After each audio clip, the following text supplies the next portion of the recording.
Hello, अस्सलाम वालेकुम। मेरा नाम है मोहम्मद हमज़ा और आप मुझे मिस्टर एच के नाम से भी जानते हैं।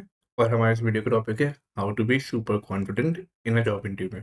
मतलब आप सुपर कॉन्फिडेंट कैसे हो सकते हैं, अपने आप पे एतमाद कैसे ला सकते हैं या फिर अच्छे तरीके से इंटरव्यू कैसे दे सकते हैं आप इन जॉब इंटरव्यू, ठीक है? फिर हो गया सबसे पहला पॉइंट कि प्रिपेयर थॉरली। आपको हर चीज़ में ऑब्वियसली इंटरव्यू तो हर चीज़ के लिए आपको प्रिपेयर करना है। तो आप रिसर्च करेंगे कंपनी के बारे में, उसकी वैल्यूज़, उसके मिशन, उसकी हर चीज़ के बारे में रिसर्च कर सकते हैं। क्योंकि आपने इंटरव्यू देना है, आपने वहाँ पे काम करना है, तो आप प्रॉपर तरीके से पहले ही रिसर्च कर सकते हैं, ठीक है? फिर कोशिश करें कि आप रिक्रूटर से जॉब डिस्क्रिप्शन या जो रिक्वायरमेंट्स होती हैं, आप वो उससे लें, ताकि फिर आप अपने जो इंटरव्यू है, उसको भी प्रॉपर तरीके से प्रिपेयर कर सकेंगे। आपके पास अगर जॉब डिस्क्रिप्शन होगी, तो आप उसके रेलेवेंट फिर जवाब तैयार भी रख सकते हैं अपने पास कि अगर मुझसे इंटरव्यू में ये पूछा जाएगा, तो मैं इसका ये जवाब दे सकता हूँ, मुझसे ये पूछा जाएगा, तो मैं इसको ये जवाब दे सकता हूँ। तो आप पहले से प्रिपेयर्ड हो सकते हैं इसके बारे में, ठीक है ना? फिर हो गया prepare answers to common interview questions. ये पहले भी हम वीडियो बना चुके हैं कि कॉमन इंटरव्यू क्वेश्चंस जैसे होते हैं, tell me about yourself, why do you want to work here, या ऐसे-वैसे जैसे जो भी चीज़ें होती हैं, स्ट्रेंथ्स एंड वीकनेसेस जो भी कुछ होता है, ठीक है? तो वो आप हमारी वीडियो भी देख सकते हैं, पूरी डिटेल वीडियो भी हमने उसकी बनाई हुई है, तो आप प्रिपेयर कर सकते हैं कॉमन इंटरव्यू क्वेश्चंस के लिए। इसके अलावा आपके जो टेक्निकल क्वेश्चंस भी हैं, टेक्निकल क्वेश्चंस को भी आप प्रिपेयर कर सकते हैं। मैं क्या करता हूँ कि अगर मेरे पास कोई जॉब डिस्क्रिप्शन अवेलेबल है, तो मैं उसके रिलेटेड पॉइंट्स मैं बना लेता हूँ और मैं उस पे फिर अपनी एक बुकलेट या फिर मोबाइल में ऑब्वियसली नोट्स बना लेता हूँ मैं फिर कि मैं ये जवाब दूँगा, इसका मैं ये जवाब दूँगा, तो मैं पॉइंटर्स बनाता हूँ इस चीज़ के, ठीक है? फिर आप करेंगे प्रैक्टिस इंटरव्यू की अपने दोस्त के साथ या मेंटर के साथ या टीचर के सामने ऑब्वियसली या फिर अपनी फैमिली के साथ, ठीक है? तो कोशिश करेंगे मेंटर के साथ हो, मेंटर वो भी जो आपके फ़ील्ड का हो। क्योंकि अगर आपकी फ़ील्ड का होगा तो आपको पता चल सकेगा ना कि आप क्या सही बोल रहे हैं, क्या गलत बोल रहे हैं। तो आप उसी वक़्त फिर उसका फ़ीडबैक भी ले सकते हैं प्रॉपर तरीके से। और इंटरव्यू से पहले आपका एक मॉक इंटरव्यू हो जाएगा ये, ठीक है? फिर अपने पास रियल लाइफ़ एग्ज़ाम्पल्स रखें हर चीज़ के, अपने एक्सपीरियंस का जो भी रियल लाइफ़ एग्ज़ाम्पल हो सकता है, आप वो अपने पास प्रिपेयर्ड रखें। कोई भी स्किल्स हो सकती हैं, उसके रियल लाइफ़ एग्ज़ाम्पल अपने पास रखें। कोशिश करें ज़्यादा से ज़्यादा अपने पास रियल लाइफ़ एग्ज़ाम्पल्स रखें ताकि आप वो बता सकें कि मैंने इसमें ये किया, इसमें ये किया, इसमें ये किया, इस तरीके से किया, इस तरीके से किया, इस तरीके से किया। ठीक है? फिर हो गया ड्रेस फॉर सक्सेस। ऑब्वियसली आपका जो प्रोफेशनल अटायर है, वही आपका कॉन्फिडेंस शो करता है, ठीक है? क्योंकि अगर आप फॉर एग्ज़ाम्पल पाकिस्तान में अगर आप जाते हैं और बंदा शलवार कमीज़ पहन के आ जाए ड्यूरिंग द इंटरव्यू, तो क्या क्या कैसे शो होगा ये? वो यही शो होगा कि भाई इसको तो सेंस ही नहीं है कि प्रोफेशनल दिखता कैसा बंदा, ठीक है ना? अगर शलवार कमीज़ होगा तो वो ऑटोमैटिकली फिर वो रिजेक्शन के चांसेस में बहुत ज़्यादा हाई हो ही जाता है, क्योंकि आपका जो ड्रेस होता है वो आपका एक कॉन्फिडेंस होता है, ठीक है? फिर उसके बाद कोशिश करें कि आपका जो आउटफिट है वो क्लीन है, ठीक है? साफ-सुथरे हैं आप और वेल फिटेड, टाइट ना हो ज़्यादा, ना ज़्यादा लूज़ हो, ठीक है? फिर appropriate for the company culture. अब फॉर एग्ज़ाम्पल सॉफ्टवेयर हाउसेस को हम देखते हैं तो वहाँ पे क्या कहते हैं पोलो शर्ट्स एंड क्या कहते हैं चीनो पैंट्स पहनी जाती हैं, ठीक है? तो पोलो शर्ट्स और चीनो पैंट्स का एक कोशिश करें एक लेवल हाई आप उसमें इंटरव्यू में पहने। अब वो क्या होता है, ड्रेस पैंट हो सकती है, ड्रेस शर्ट हो सकती है आपकी, ठीक है ना? तो जो कल्चर होता है ना उससे कोशिश क्या करें, 1 स्टेप ऊपर आपका ड्रेस कोड हो, 1 स्टेप नीचे नहीं। कि अगर आप लाइक फॉर एग्ज़ाम्पल वहाँ पे कंपनी कल्चर है पोलो शर्ट्स का और चिनो पैंट्स का, तो आप तो बिल्कुल ही वो पहन के आ रहे हैं, टी-शर्ट्स पहन के आ रहे हैं, शलवार कमीज़ पहन के आ रहे हैं, तो ये तो बिल्कुल ही नेगेटिव हो जाएगा आपको, ठीक है ना?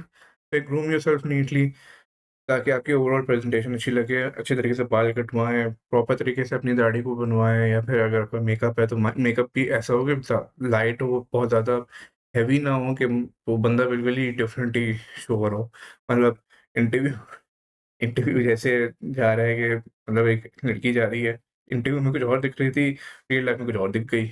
और फिर बाद में फिर वो तो बात की कहानी है, लेकिन कोशिश करेंगे जो एक्चुअल में है वो ही शो करें ज़्यादा से ज़्यादा, ठीक है? फिर हो गया रिफ्रेश योरसेल्फ बिफोरहैंड कि जब ऑब्वियसली जब आप इंटरव्यू के लिए आ जाएँ, पहुँच जाएँ वहाँ पे, तो सबसे पहले मुँह हाथ धोएँगे, प्रॉपर तरीके से अपने आप को रिफ्रेश करेंगे, जिस तरीके से भी आप रिफ्रेश कर सकते हैं। अगर ऑफ कोर्स अगर फीमेल हैं, तो मेकअप का ऑब्वियसली इश्यू हो सकता है कि वो मुँह हाथ तो ऑब्वियसली धो नहीं सकती, तो अपने आप को कम से कम एक तरीके से मिरर में तो देखने के मैं सही दिख रही हूँ, नहीं दिख रही, ठीक है ना? और अगर आपको वॉशरूम भी ऑब्वियसली जाना है, तो कुछ पता नहीं होता कि इमरजेंसी किसी भी वक़्त आ सकती है, ठीक है ना? तो कोशिश करें कि पहले ही अपनी इमरजेंसी को प्रॉपर तरीके से ख़त्म करें। क्योंकि अगर ड्यूरिंग द इंटरव्यू आप बहुत ज़्यादा अनकम्फ़र्टेबल फ़ील कर रहे होंगे ना, तो आपका कॉन्फिडेंस लेवल भी फिर डाउन हो जाएगा, ठीक है? फिर पानी पिएँ, पानी का क्या होगा कि आपका अगर गला खुश्क होगा तो आपकी आवाज़ ऑब्वियसली फिर कम निकलती है या फिर आपकी आवाज़ निकलती नहीं है, फिर आप करते रहते हैं। तो ये चीज़ एक नेगेटिव पॉइंट में हो जाती है। 2 इतने लोग देखते नहीं हैं इस चीज़ को, लेकिन ऑब्वियसली अपने आप को अगर अपने सुपर कॉन्फिडेंस शो करना है तो ऑब्वियसली फिर आपको पानी पीना चाहिए, ठीक है? फिर हो गया यूज़ पॉजिटिव बॉडी लैंग्वेज। अब ये मैं बार-बार बताता रहता हूँ कि अपनी बॉडी लैंग्वेज किस तरीके से करने का आपको मेंटेन रखनी है, अपनी कोशिश करें ज़्यादा इधर-उधर ना देखें। फिर जब इंटरव्यू का स्टार्ट हो या फिर एंड भी हो तो आपको प्रॉपर एक फर्म हैंडशेक होना चाहिए, ना ज़्यादा टाइट, ना ज़्यादा लूज़। प्रॉपर एक फर्म होना चाहिए कि पता चले कि हाँ, बंदा भाई इंटरेस्टेड है। ठीक है, फिर सिट अप स्ट्रेट प्रॉपर तरीके से आपको स्ट्रेट स्ट्रेट होके बैठना है और अवॉइड हाथ से खेलना और ये सारी चीज़ें फिजिटिंग जो होती है, ठीक है? और स्माइल। स्माइल आपको ऑटोमैटिकली एंथुसियाज़्म या फिर जो भी आपका कॉन्फिडेंस होता है वो शो करता है। स्माइल सबसे पहली जो चीज़ होती है आपके कॉन्फिडेंस को शो करने की, तो सुपर कॉन्फिडेंट होना तो आपको स्माइल तो रखनी पड़ेगी, ठीक है? तो कंट्रोल योर माइंडसेट। अब माइंडसेट क्यों आपको कंट्रोल करना है, आपको ऑब्वियसली सुपर कॉन्फिडेंट अपने आप को शो करना है, तो अपना माइंडसेट भी वैसा अपना बनाना पड़ेगा, ठीक है? तो इंटरव्यू से पहले ब्रीथिंग प्रैक्टिस कर मतलब डीप ब्रीथिंग प्रैक्टिस करेंगे कि यानी कि सुकून का साँस लेंगे, बहुत ज़्यादा नर्वस हो रहे हैं तो उसको कंट्रोल करेंगे अपने आप को। ये ड्यूरिंग द इंटरव्यू नहीं करना आपने, ठीक है ना? बहुत वियर्ड भी होता है और आप वहीं खत्म, सही है? फिर पॉजिटिव अफ़र्मेशंस ऐसे ऐसे यूज़ करें कि for example I am confident and prepared, मैं हूँ, मैं कॉन्फिडेंट हूँ, मैं ये करके रहूँगा। विजुअलाइज़ करें सक्सेस को कि हाँ, मैं यहाँ से सक्सेसफुल होके ही जाऊँगा, अपना कोई सेल्फ एश्योरेंस देंगे अपने, ठीक है? अच्छा, अगर आपकी नर्वसनेस है, तो आप उसको एक्साइटमेंट भी शो कर सकते हो। आप एक तरीके से उसको एनर्जी में कन्वर्ट कर सकते हैं कि ऑब्वियसली आप बहुत ज़्यादा डाउन हो रहे हैं, आपको पता नहीं है कि कैसा होगा, क्या चीज़ होगी, तो आपको अपने आप को ऐसे शो करना है कि भई मैं नर्वस नहीं हूँ, मैं पॉज़िटिव हूँ, मैं फुल एनर्जी में हूँ, एनर्जेटिक हूँ, ठीक है? फिर आ गया मास्टर योर कम्युनिकेशन स्किल्स। तो आपको अपने अगर सुपर कॉन्फिडेंट होना है, तो अपने आप कम्युनिकेशन स्किल्स को आपको मास्टर करना पड़ेगा। अब आप ऑब्वियसली अपने आप को रिकॉर्ड भी कर सकते हैं, अपना मेंटोर से भी आप या फिर जैसे भी आप प्रैक्टिस कर सकते हैं, आप इंटरव्यू की प्रैक्टिस करेंगे। आपने सबसे पहले देखना है कि आप क्लियरली बोल रहे हैं या नहीं बोल रहे हैं, ठीक है? और मॉडरेट पेस में, मतलब कि नॉर्मल पेस में आपने बोलना है, ज़्यादा तेज़ नहीं और ज़्यादा स्लो भी नहीं, ठीक है ना? प्रॉपर तरीके से आपने बोलना है। फिर जो वर्ड्स होते हैं ये सारे वर्ड्स बहुत ज़्यादा अजीब लगते हैं कि उम, अ इसका ये जवाब होगा, इसका ये जवाब होगा, इस तरीके से नहीं होगा, ठीक है ना? तो ये बहुत ज़्यादा अजीब लगता है। तो उसको रिड्यूस करने की कोशिश करें ये सारी चीज़ों को, ठीक है? फिर आ गया listen actively and respond thoughtfully. तो ऑब्वियसली अगर वो जो आपको सवाल पूछ रहा है या कोई भी चीज़ आपको बता रहा है, तो आपको प्रॉपर तरीके से एक्टिव लिसनिंग करनी है, ठीक है? क्योंकि हो सकता है कि जो चीज़ आपको बता रहा है, वो आपसे पूछ भी सकता है, ऐसा होता है वैसे, ठीक है? तो आपसे पूछ भी सकता है वो। ठीक है? और उसका आंसर भी प्रॉपर तरीके से, अच्छे तरीके से रिस्पॉन्ड करेंगे आप। अपने आंसर्स को भी अपने कंसाइज़ रखना है, रेलेवेंट रखना है। ज़्यादा बोलेंगे तो आपके चांसेस हो सकता है कि आप गलत बोलें। ठीक है ना? चांसेस बढ़ सकते हैं बोलने के गलत। ठीक है? फिर उसके बाद आ गया कि be ready for the unexpected. अब कोई भी अनएक्सपेक्टेड चीज़ आ सकती है, लाइक फॉर एग्ज़ाम्पल क्वेश्चन आ सकता है या कोई भी अनएक्सपेक्टेड उसमें इवेंट हो सकता है या फिर कोई भी अनएक्सपेक्टेड आपको हो सकता है कि आपका फ़ॉरेन से टेस्ट हो रहा है। तो आपको हर चीज़ के लिए रेडी रहना है, ठीक है? अपने आप को अडैप्ट ऐसे करना है कि हाँ, मैं इस चीज़ के लिए रेडी हूँ, मैं सुपर कॉन्फिडेंट हूँ, ठीक है? अगर फॉर एग्ज़ाम्पल अगर आपको किसी चीज़ का आंसर नहीं आता तो ऑब्वियसली आप उसको रश नहीं करेंगे कि आप जवाब ही गलत देना शुरू कर दिया। हाँ, आप टाइम ले सकते हैं, थोड़ा-सा टाइम लेंगे कि आप सोच सकें। लेकिन ऑब्वियसली इतना भी टाइम नहीं लेंगे कि बंदा बोले कि अच्छा चलो हम नेक्स्ट सवाल पूछ लेते हैं। सही है ना? इंटरव्यू ऐसे ना करे। फिर हो गया ask clarifying questions if needed to ensure you understand what's being answered what's being asked. तो बेसिकली आप क्लेरिफ़ाई भी उससे कर सकते हैं, like for example can you elaborate, मतलब अगर आपको कोई चीज़ समझ नहीं आ रही तो आप बोल सकते हैं can you elaborate me what are you asking, या फिर can you repeat your question या ऐसे कैसे अगर आपको सवाल की समझ नहीं आई, ठीक है ना? तो इस तरीके से आप उससे बोल सकते हैं, ठीक है? फिर शो एंथुसियाज़्म एंड ऑथॉ ऑथो authenticity. I am really really sorry, पता नहीं क्या हो गया इस ज़ुबान को। तो express genuine interest in the role, obviously आपको अपना रोल में इंटरेस्ट शो करना है अपनी कंपनी में, कि आप इस कंपनी या इस रोल के लिए क्यों इंटरेस्टेड हैं, ठीक है?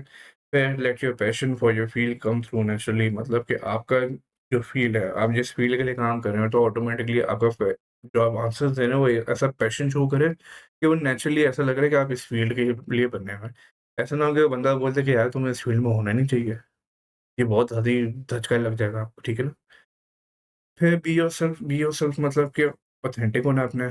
आपने ऑब्वियसली ऐसी चीज़ें नहीं बोलनी है कि बहुत ज़्यादा झूठ आप बोलने लग जाएँ कि आप अगर एक झूठ बोलेंगे तो आपको 100 झूठ बोलने पड़ेंगे और आप फिर ज़्यादा सोचने लग जाएँगे और सारी चीज़ें करने लग जाएँगे, तो फिर आपका कॉन्फिडेंस लेवल भी शेक हो सकता है और लो भी हो सकता है, ठीक है? फिर हो गया बी पंक्चुअल। अब आपका कॉन्फिडेंस से बी पंक्चुअल का क्या ताल्लुक है? कि अगर आप इंटरव्यू पे टाइम पे आ जाएँ, तो ऑब्वियसली आपके पास टाइम होगा कि आप अपने आप को काम भी कर सकते हैं, अपनी नर्वसनेस को नीचे कर सकते हैं। आपके दिमाग में एक बेसिकली नेचुरली एक चीज़ आ जाएगी कि ऑब्वियसली अगर मैं टाइम से पहले आ चुका हुआ हूँ, तो अब मुझे ये टेंशन नहीं होगी कि अगर मैं लेट हो जाता, तो अब क्या होगा? तो ऑटोमेटिकली आपका वो उससे भी कॉन्फिडेंस शेक हो जाता है। तो आप टाइम से अगर पहले आ जाते हैं, लाइक 10 टू 15 मिनट्स पहले भी आ जाते हैं, तो आपके पास हर चीज़ के लिए प्रिपरेशन का टाइम हो सकता है। प्रिपरेशन एज़ इन के आप दिमाग में इंटरव्यू के सवालात भी अपने आप को प्रिपेयर कर सकते हैं उसी टाइम में, ठीक है? फिर प्रिपेयर नेसेसरी डॉक्यूमेंट्स। आप मल्टीपल कॉपीज़ अपने पास रखेंगे आप, मल्टीपल कॉपीज़ एज़ इन के आपके जो रिज़्यूमे की कॉपीज़ होंगी कि अगर अगर पैनल आपका इंटरव्यू हो जाता है या फिर कोई भी ग्रुप इंटरव्यू हो जाता है या आपका एक से ज़्यादा इंटरव्यूज़ हो जाता है, आपको पता नहीं है कि कितने इंटरव्यूज़ होने हैं। तो अब होता ये है कि आपकी जो रिज़्यूमे होती है ना, तो उसपे वो कमेंट पास कर रहा होता है। यूजुअली अब तो लोग उस पे जा रहे हैं ऑनलाइन पे सारी चीज़ें, कि वो नीचे कमेंट अपना पास कर देते हैं। बट इन केस अगर किसी के पास नहीं है, तो अपने पास कोशिश करें कि मल्टीपल रिज़्यूमेस रखें अपने पास, क्योंकि आपको पता नहीं कितने लोग हो सकते हैं इंटरव्यू में। तो कम से कम अपने पास, मैं जो कोशिश करता हूँ 5 अपने पास रख के रखता हूँ रिज़्यूमेस, ठीक है? बाकी उसके अलावा आपके एजुकेशनल डॉक्यूमेंट्स हो सकते हैं, कोई भी चीज़ हो सकती है जो आप शो करना चाहते हैं, लाइक आपके पोर्टफोलियोज़, आपके रेफरेंस लेटर्स एज़ इन के आपके क्या कहते हैं एक्सपीरियंस लेटर्स जो शो करते हैं कि हाँ, मैं इस कंपनी में काम किया हुआ है मैंने। फिर कोई अगर आपने सर्टिफ़िकेशंस ली थी, कोई भी कोर्स आप छोटा-मोटा अगर आपने किया हुआ है, उसकी सर्टिफ़िकेशंस भी अपने पास रख सकते हैं कि अगर आपको शो इन केस शो करना पड़ेगा तो आप शो भी कर सकें ऑनलाइन, ठीक है? फिर हो गया having all materials ready makes you या will make you will ensure you appear professional and well prepared. इसका मतलब ये है कि अगर आपके पास सारे मटेरियल्स और ऑटोमेटिकली होंगे, तो आप ऐसा उसको शो होगा कि हाँ, ये बंदा प्रोफेशनल है, इसको पता है कि कब मुझे क्या चीज़ रेडी रखनी है। तो वेल प्रिपेयर्ड आप शो कर सकते हैं अपना आप इस तरीके से। ठीक है? तो ये हैं सारे पॉइंट्स कि आप अपने आप को सुपर कॉन्फिडेंट कैसे रख सकते हैं ड्यूरिंग द जॉब इंटरव्यू। ठीक है, तो अगर आपको ये वीडियो पसंद आई है, तो हमारे इस चैनल को ज़रूर सब्सक्राइब कीजिएगा। अगर आपको कोई सवाल है रिगार्डिंग एनी जॉब सीकिंग या फिर कोई भी करियर गाइडेंस के हवाले से, तो डेफ़िनेटली आप हमें कमेंट में पूछ सकते हैं, तो हम कोशिश करेंगे कि हम उसकी वीडियो भी बना सकें। और बाकी हम कमेंट में भी बताएँगे, अगर हम कमेंट में भी आंसर कर सकें, तो हम आंसर उसको कर सकेंगे। ठीक है? So thank you for your time. हाफ़िज़।